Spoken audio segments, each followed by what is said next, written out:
What do you think was the long-term effect of the video games had on wrestling? Because to me, I thought, not that it was a complaint, that it sort of, because of the popularity of the video games, it kind of led to more gimmick style matches in WWE.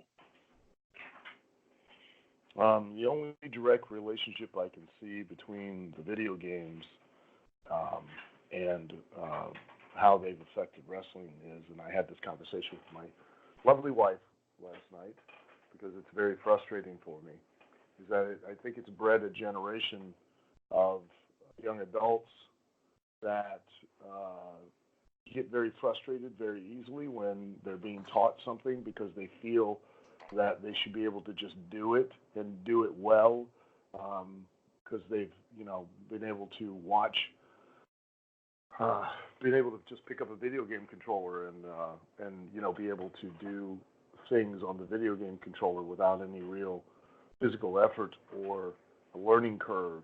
Um, and the same goes with watching TV and just assuming because they've seen it and they see what a professional is doing either in the ring or on the court or on the field, that the guy that's doing it or the girl that's doing it makes it look so easy that they feel like they can do it themselves, and they in turn expect that they should be able to do it like just at that level that that professional who's been practicing for years has been doing it on TV in front of them, and they can't accept the reality, which is that they have to practice. They have to develop that skill.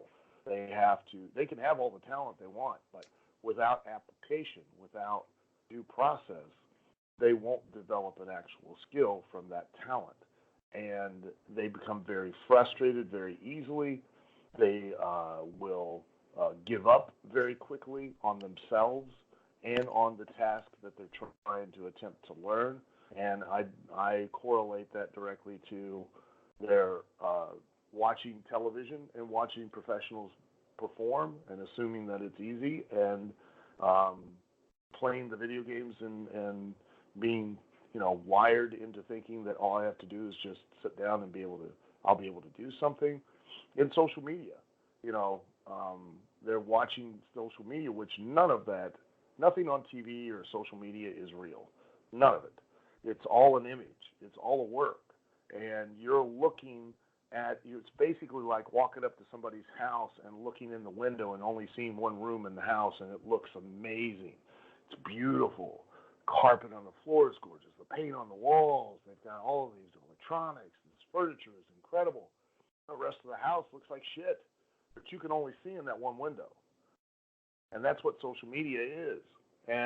But everybody now bases their life and their goals and their progress on those goals on that one little window in that one little room of an entire big house.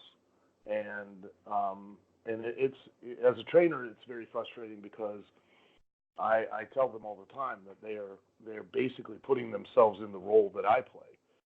They trust themselves more than they trust me, and they trust their own judgment.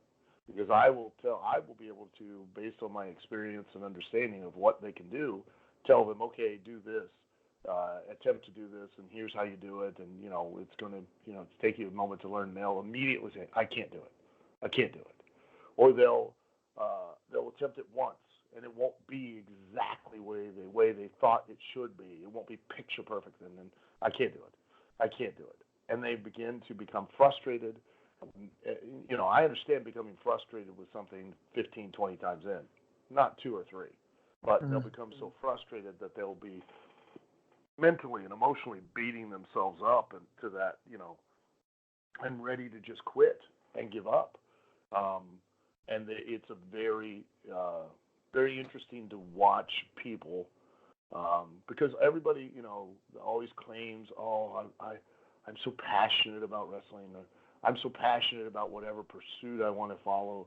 I'll do anything. I'll do anything. I tell every single one of them because I've heard this for 37 years. I just always answer with the same. We'll see, because it's one thing to live the fantasy in your head. It's another to deal with the reality of what it's going to take to achieve that fantasy and make it real. And most people are not willing to live that reality and pay that price that it's going to take to make that happen. At the end of the day, if you want to live a life that others don't live, you have to be willing to do things that others don't do. And many people aren't willing to do that.